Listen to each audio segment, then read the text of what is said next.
Hello, everyone. We are back again with our podcast, AI in Action, the HR edition. And today we are going to cover something a bit different than we did before. So, in our podcast before, we would discuss AI adoption when it comes to organizations and how they can handle the process from an HR perspective and from a leading perspective, speaking about communication and how the employees can be actually involved in the process. But today, we want to see a different perspective. We want to talk actually about the candidate side and how AI is affecting the job search. So today we have our guest Kaz Malik, a professional who's made a leap from IT to real estate and video production. We are going to discuss the topic of how AI can be leveraged to build confidence in job seekers while also discussing its limitations. AI tools make our life easier, or do they just, do they prevent us actually sometimes from catching a good job, or maybe they can be a stumbling point but let's find out. Kaz, if you would like to introduce yourself to us, please go ahead, and then we will dive in with some questions. All right, so first and foremost, thank you so much for having me on today. I'm very excited to share some of my insights from a candidate perspective. I'm Kaz. I've got experience in IT predominantly. I've worked in quite a few different working scenarios, loads of different client sites, worked as both an employee and a contractor. And I sort of was in that middle space between applying to jobs before AI was around. And I've also, most recently, my last job, AI was around. So for sure, I used it. But I think there's a fine art with using that AI, and I'm really excited to go into that. But for more background on what I do now, I've started a video production company. I don't necessarily do interviews, but for sure, every time I speak to a new prospect or a new candidate, the skills that you need that would make you successful in an interview are required when interacting with a business that's potentially, investing their money for a marketing project. They still do their own sort of analysis on you to see if you are the right fit for them and if you understand their needs and requirements. I'm very excited to get into this.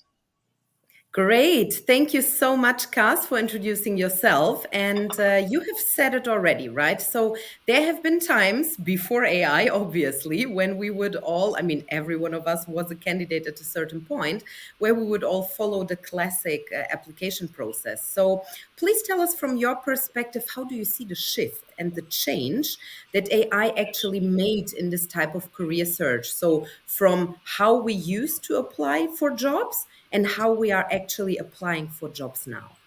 So I'll share a very specific example of this. And I was at a networking event earlier this week, and I was talking to someone that I saw almost a younger version of myself. Slightly different route, went through an educational program, got a degree, but was asking me like, "Hey Kaz, how do I get a job in software development, making websites, backend, something technical in IT?" And in the past, we would sit here and write a really well written out cover letter. We'd write a really well written CV, and we'd go for a job very well, right? But as we're all aware now, that cover letters and CVs probably get flooded down recruiters' throats. You probably get so many that come through just through people using AI, and sometimes it can be very difficult. I think it could be difficult to spot someone that's really put effort into that and a really well written AI cover letter that they've just made a few adjustments to. So my advice to her was think outside the box, and it would be my advice to anyone. So for her, I suggested that if she builds websites and she's technically inept to develop things, I suggested she just makes a website. Like use some really fancy motion graphics and make use of some JavaScript libraries so that when an employer looks at her application, they're not just looking at writing like everyone else. They're going onto a website and they're going, "Wow!" And that's what I think it is now. It's thinking outside the box. Whether you do research on the company, find out who's recruiting you, and finding out some of their interests, what's something that they've done recently.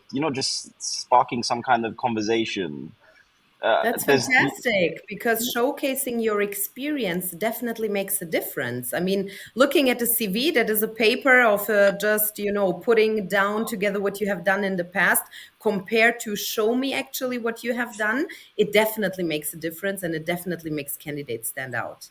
Yeah, I have one caveat though. So it has to be also coming from heart, so to say. It has to be Yeah. original because recently I've seen a portfolio. Somebody made a portfolio instead of CV, and it was made by AI. So then I was like, "What's the mm, difference? Whether you made your CV with AI or you made your portfolio with AI? Like, I don't see any difference. Like, you haven't made True. it, so it really has to be authentic." Yeah, what about networking? Do you I personally feel that networking, like I don't know, like 20 years ago, when it doesn't seem too far away in any case, but I remember networking helped me to find lots of jobs through my career. I hardly ever got any jobs actually through applying, for one. And right now I feel a lot of people are talking about it, that because we have a lot of applications, like 1,000 applications per job is normal right now, Yeah. strangely enough, across all geographies. So networking becomes something that, almost going back to olden days, is the only way to hear your voice heard. I feel, but what do you think, Kaz? Do you hear it around from your network? What's your take on it? oh, 100%.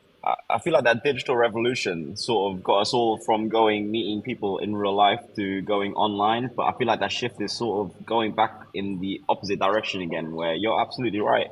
I think if you meet someone and they see you as a person and they see, you know, they get to meet you before they even think about an interview process or job process or anything, and then they say, "Hey, I think you're a great candidate, no, or a great asset to no matter what company you work for. Let me see in my network who might be able to help you." And I think that's so valuable. I don't want to keep talking about myself, but even last night I was at a networking event, and it's like right now we're in the process of making some pitch to someone that's very interested in investing. So we're looking for someone that's going to handle post processing here in London to sort of help me with some of my projects. And I went to, so I guess on the other side of it, I was thinking, let's think outside the box and go to an event where creatives are showcasing a little short film. And, you know, maybe would meet someone that's very passionate and very driven there. And I did. I found someone that I think could genuinely be a very good fit. Of course, I don't sit there and make, you know, false promises. It's just like I just take the contact down and see that when that time comes, I have someone that I would like to interview. And I think even though she probably doesn't even know this, it's like, you know, sometimes you just, it's like a domino effect. You know, it's like you just knock one domino, you go off and live your life, and then suddenly you get a phone call and something's come up. Yeah, That's absolutely. true. That's really true. And I mean, everyone's speaking about personal brands these days. I mean, across, the past few months, it was a very big topic and it is still speaking about personal brands. I really believe that this has an impact as well in the job search because combining this with networking actually means to get yourself out there. So it's not this anonymous process anymore where you apply for a job because you have sent in your CV, but it's really like people can see you online, either if it's LinkedIn or any other social media platform that you are using, but really producing content in terms of creating a personal brand, showcasing actually your network, what you are doing, what you can bring to the table. This is influencing the job market quite a lot. What do you think about this? It's very true. I mean, I caught up with a recent colleague that I've known for, well, I say like a former colleague that I've known for over 10 years. And she's so active on LinkedIn. I remember when I first realized that I have to leverage my own personal brand if I want to get anywhere with this. This is like early stages. I went to meet her for a coffee and just pick her brains for a minute. And what she said was that building your personal brand gives you leverage because you're always in people's heads in some way. Like, you know, making Yes. regular content, you're always coming up in people's heads. They're always thinking about you. And it also gives you that leverage from, you know, your own job that you might currently have because, you know, you build yourself to be uh, this person with all this knowledge and experience that should your job turn around and say, hey, you know what, like we've had issues that have nothing to do with you, but we're going to have to let you go. You have a strong personal brand behind you, and you have advocates, you got, you know, people that can look at you and know you to be an expert in your field, and job offers probably, she already told me, like, you know, job offers come left, right, and center. So Yeah. it's so important. It's like, you know, you have to build it for yourself, just to leverage your own skills and not become too reliant on the job that you currently have, because you never know what can happen in the future. You always want to be in a position where, should they lay you off, you've got such a strong personal brand built up that, you know, probably people will be quick to offer you a job anyway afterwards. Absolutely. Right. I would like to touch on another topic. So we discussed about how AI helped us, but also backfired on the candidate process. Because if before we had 50 applications and employer was looking for more, and also had the feeling that I still have to do my best for the candidates. Right now we have an employer gets we call it employees market now. Yeah, the employer gets the upper hand, having an idea that, oh, I have 800 applicants, I can do whatever I want, and I Yeah. have the upper hand here, which is perhaps a bit false, because landing on a candidate is still difficult, but on the surface it looks like there is a lot of choice, and it seems like the same applicants, the same 800 people applying for all the jobs. But let's imagine we got to the job stage, right? And then you had a well-crafted cover letter with the help of AI, and then, for example, CV as well. No, nothing wrong with that, as long as there is a bit of brains behind it as well. How can AI help us to build our confidence in an interview? That's the question we get a lot from candidates. A lot of people reach out and say, I'm not, I got to the interview stage, but I have no confidence. So, except for the old fashioned thing, like, get somebody, like speak to your coach, or for example, get interviewed by your friend. What can AI do for us, I wonder, right? What do you have any ideas for that? How can AI help us? And I think that could be a good question for both from Kaz, our guest, obviously, and Magdalena, yourself as well. Magdalene, do you want to go first? Yes, I'm happy to do that. So I think, Anastasia, the thing with AI and how it can help us to build confidence, or actually how it can help us to prepare for the interview, is that you can look at AI like your personal coach. So let's use the easiest example here, which is ChatGPT. So you have the voice function with ChatGPT now, which means you can actually talk to it. So not only text, but you can speak to ChatGPT and it can talk to you as well. You can even use the voice that you prefer. So do you want to have a female voice, a male voice? Should the voice be, like more energetic? Should it be more professional? You can choose all of these tools. So my suggestion would be, go ahead and choose the voice that you feel most comfortable with, first of all, because you don't want to have like a super bold, hard voice. And then you feel like, oh, I'm actually afraid of ChatGPT and you don't want to talk to it. And then obviously, if you got to the interview process, you know what job you're going to be interviewed for.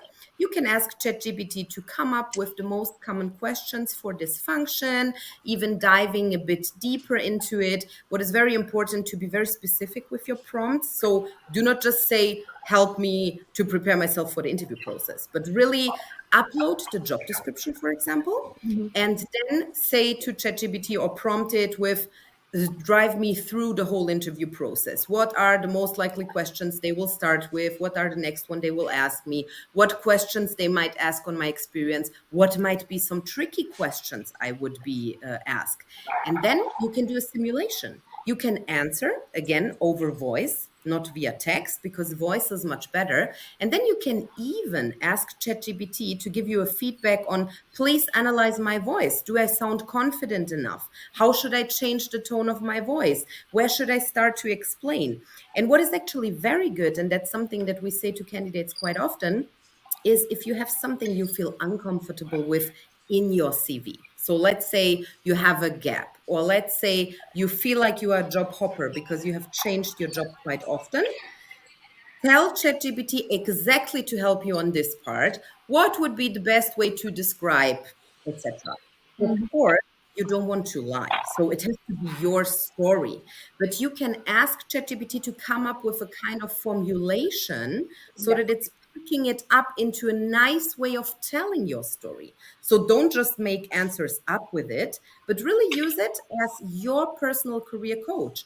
And I think it really helps. It really helps. People are seeing immense results. They're saying, oh, I'm actually gaining confidence because, they are brainstorming some ideas with ChatGPT about how I can actually answer those uncomfortable questions. And I Yeah. think this is very, very good for candidates to actually have.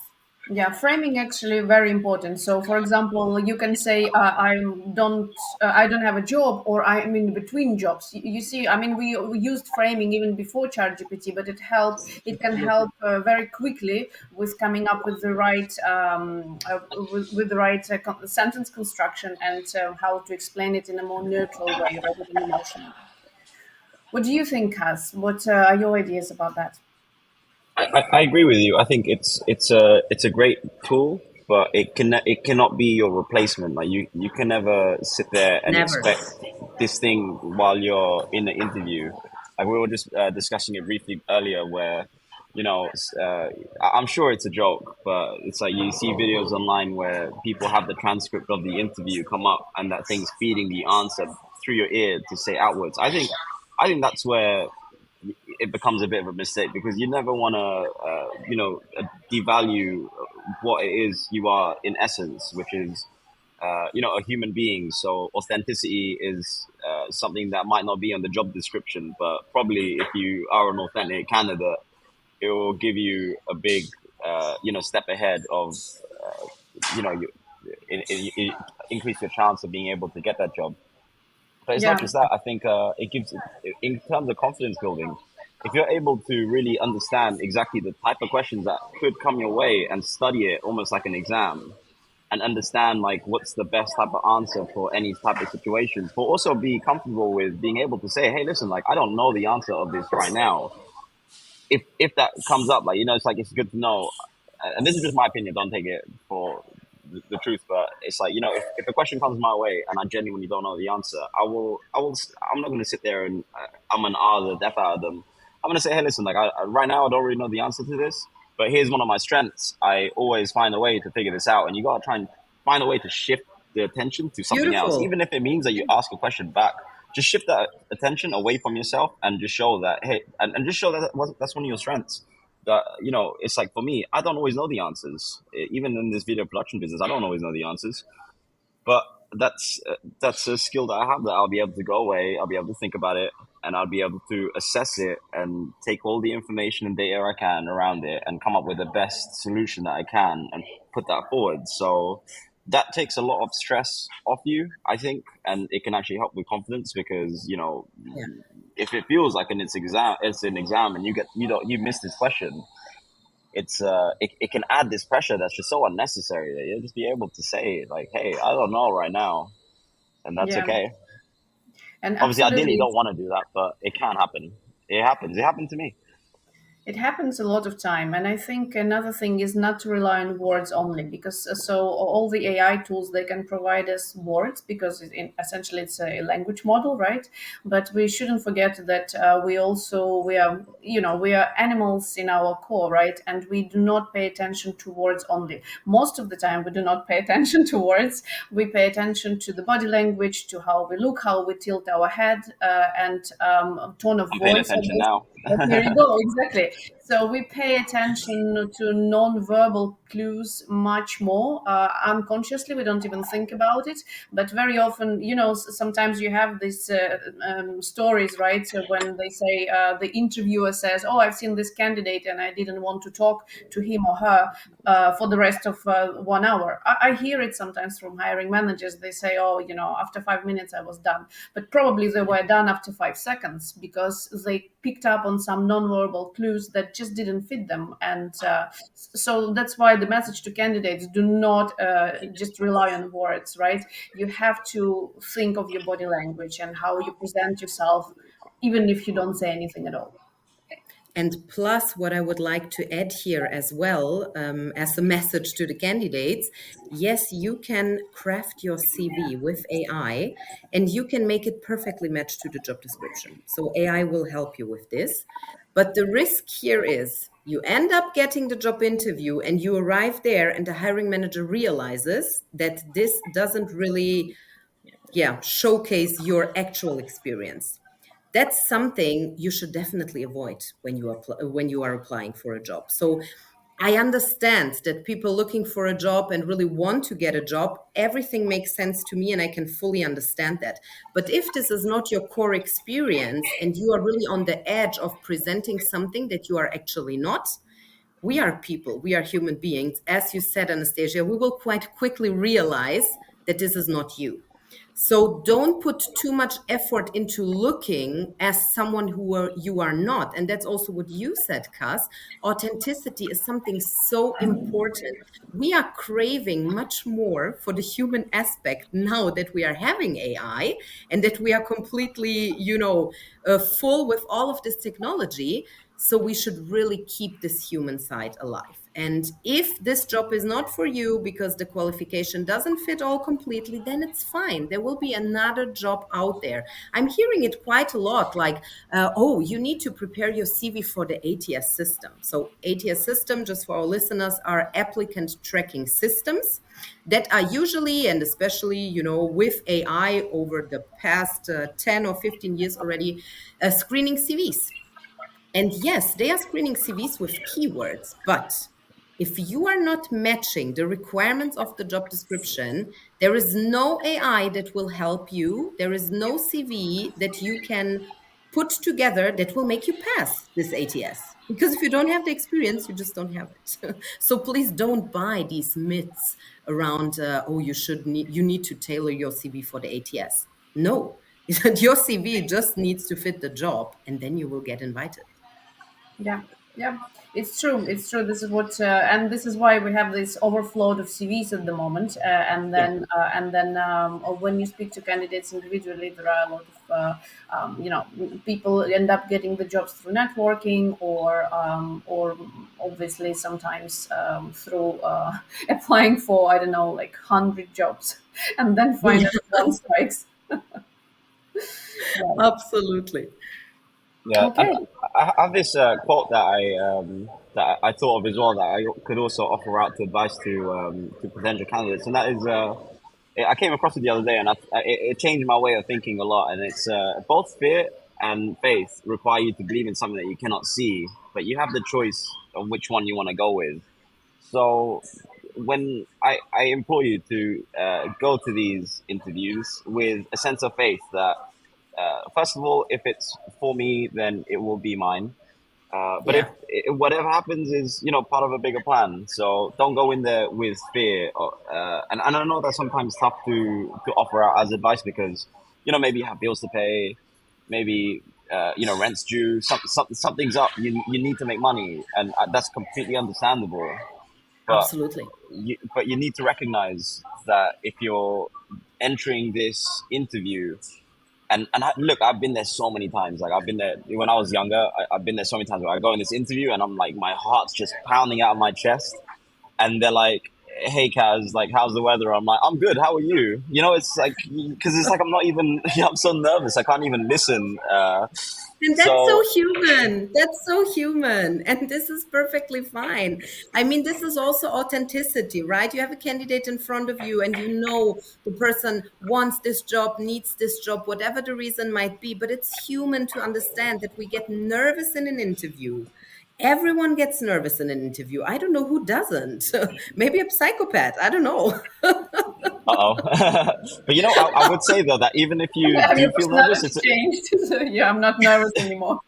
Do you know what I would say though? Like, even if you are nervous, sometimes it's good to just address it. Just be like, "Oh man, I'm so Yeah. nervous. Like, I really, it's like it's Yeah. rare." And because I've done this as well, probably at the last job that I had, I was nervous for the first one because to be honest with you, I really needed it. Like, I needed it, and it was a really good job offer, and it was exactly what I wanted. But I addressed it straight away. I was like, "Look, I'm really nervous, but that's because I've done so many interviews and I've had a couple offers come my way. But this is the one I really want." Now, listen, I don't advocate for white lies, but it's not necessarily a bad.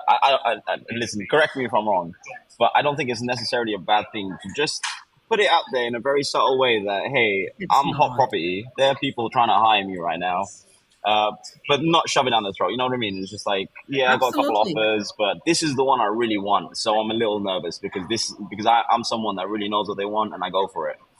Uh, I Totally, yeah. think that can be very profitable in terms of like how that interview sort of develops in the first few minutes, because you can look at all the structures, all the questions, but that first, like you said, that first 5 minutes where it's just human to human interaction, so important, I think. Yeah. It's fine that you are doing this as a candidate because, to be very honest, organizations are doing exactly the same.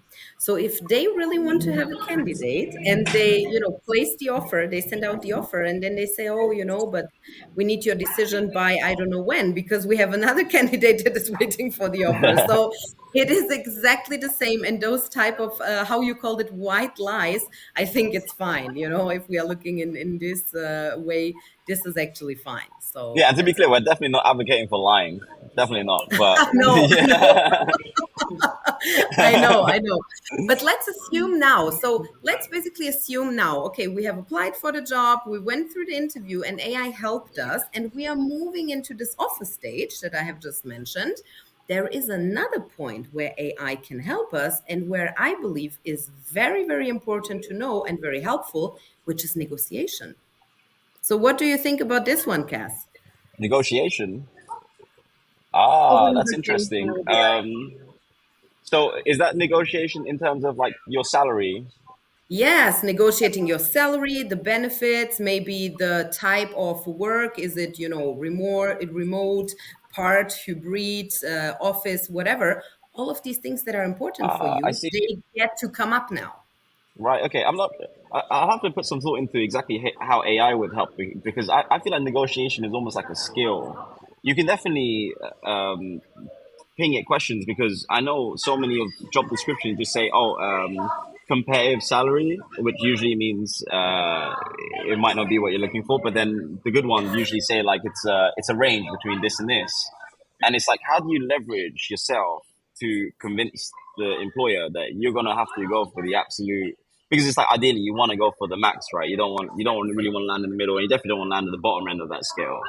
So you could definitely use AI to get an understanding of what this job usually pays on average across the country, but then also Totally. across the maybe specific city that you're in. So it's like if you're in London, you should be getting probably the higher end of that salary if they're hiring that same position across the country. It's like you don't want to have the same salary as someone in Wales, for example, if you're living in central London because your cost of living is definitely higher. So you can factor in things like travel costs. But in terms of like the negotiation, I'm gonna have to hit up AI myself to get me an answer for this. No, I'm joking. But I'll be interested to hear how you guys do that because like for me, in the negotiation stage, I've never really thought to use AI for that because I feel like I've always had a sort of sales skill, and like I said, like for my last job, I was like, hey, even though I really wanted it, I was like, look, I want to be part of this project, but I also want to be rightly compensated for it, and I want to feel very motivated towards working towards this job, and I don't want this feeling of worrying about money while I'm at this because while I'm here, I'm going to give it my 100%. So for me, it's very imperative that I get the higher end of the salary offering just so I can give my 100%. Yes. And I think that's the route that I've usually taken for that sort of thing because they have it in their mind that they've got a budget for this amount. It's just Yes. whether they're going to offer it to you or not. So, to make a honest point to say, I don't want to worry about bills while I work here. I want to give my 100% No, you attention. shouldn't. I think that's a, I think that's a pretty fair point. The job should at least pay your bills, right? And ideally even more. So, Anastasia, do you want to say something about the negotiation part? Yeah, as you were speaking, I was also thinking about this. So I think negotiation starts at the interview, right? So we think sometimes negotiation is at the negotiation stage, but you Very true. already start negotiating during the interview. Not obviously, right? But by selling yourself, by showing that you're the best person. So the interviewer still maybe sometimes unconsciously things can they hire you, right? Even if they say we still have another 5 rounds of interviews, they're already thinking, can I work with you? So it's that feeling that you have to give to your interviewer that they can work with you. So it's not just how great you are, but also like can we work together? So it's really about building that relationship, and this is where it leads to negotiation. You start building a relationship with your interviewer. um, because once you kind of build a little bit, not just question answer, this is not a relationship. It might No. as well two robots be speaking. So while you build your relationship, while you're talking, while you're being interviewed, this will lead to negotiation. It will be much easier to negotiate if you have a little bit of joke together, a little, if you can find out something about your interviewer in advance. For example, if they have children and you happen to have children, something like that, or something about their names. I usually, when I used to interview myself, I would interview. I had a name of my relative or somebody who I know very well. I would say that because it's genuine, it's not lying, but I would always try to connect somehow, saying, oh, you come from this country, I've been there and it's my favorite country. Oh, you have a name of Yes. my dad, for example. So you kind of look for some kind of relationship when, because then when you get to negotiation, you're starting from a point of together, a bit of togetherness rather than two parties fighting against each other for salary, if that makes And sense. you too said so important things. So, Cass, you were speaking about research, and Anastasia, you were speaking about preparation. And this is actually the magic formula. So, and there AI can help you with both, right? Speaking about research, again, you can put in all the data, not the data, you can put in the prompt, and AI is just fantastic in data analysis. So let it analyze what usually is the salary range for those kind of jobs for people with this amount year of experience, and then obviously you take your experience in this particular region, etc., etc., and it will give you a fantastic data analysis and come up with the right numbers for you, so you already know somehow what you can expect. Of course, if you are not a junior and you are already a senior, you should know what salary you can expect in your field of expertise, right? But AI can help you to have a look at the different salary ranges. And then the preparation that you mentioned, Anastasia, absolutely. I couldn't agree more. You need to prepare even during the interview for your negotiation, and AI can even help you with this. As I've mentioned earlier, use it as your coach, as your career coach, as your interview coach, as your negotiation coach. And also, you can say, you can ask the AI, how can I position myself so that I look more attractive to them working for a salary on the higher end, for example. Not only speaking about obviously the personal connection that we need to have, but all of these factors AI can definitely help you with. Yeah, it can help you with the words, with ideas, right? Because you may have, you may think in one direction, and then it can give you some ideas to think in some other direction. Absolutely. Yeah. And there is one thing I also wanted to mention here before we actually finish our podcast. So we went through the process of applying, interviewing, negotiation. Now let's assume you have the offer. Fantastic. Job closed. But before all of this, there is a different way. So instead of crafting your CV for a specific job description, why not looking for jobs that are perfectly matching your experience already? There are several AI tools out there that can help you with this. So I'm super happy to put the links below in the video so all of our listeners and watchers can actually have a look at it. But if you are a candidate and you are looking for a job and you have the feeling whenever you draft your CV for a certain role, you do not get invited, try it the other way around. I invite you to try out these tools. I will link them below in our podcast. Very nice, useful. Thank you very much, Magdalena. Thank you, Kaz. It was really a pleasure to have you on our podcast. Thank you for making your time today on Friday morning. Any closing thoughts? Anything you would like to tell to our listeners? Yeah, thank you so much for having me again. This has been so fun, and I feel like it's been very insightful even to me to listen to you guys talk. But my final thoughts and my final thing to say is that just remember that interviews go both ways. So it's you have to find the right fit for you as well, and you need to make that clear during the interview too, in the way that you carry yourself, in the way that you ask your questions.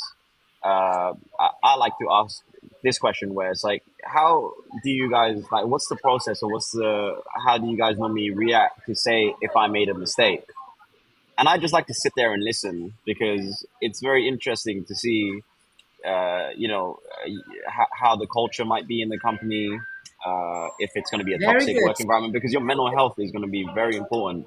And for you to do your best, you got to be in an environment that you think is right for you. So don't ever Wow. forget the value of yourself, and that interview goes both ways. Yeah, that's It's a my good closing point. thoughts. Thank you. These are very good closing thoughts. It's a two way, so not just indeed like, oh, I just want to sell myself. You really need to understand who you're speaking to and show interest in your interview. I'm sure they will appreciate it. Thank you so much, Kaz. And I'm really happy that you came up with the topic of mental health, because this is something that we are also going to cover and how important this actually is. So thank you so much for the two of you. Thank you for everyone listening, and see you in our next podcast. Thank you. Bye. Goodbye.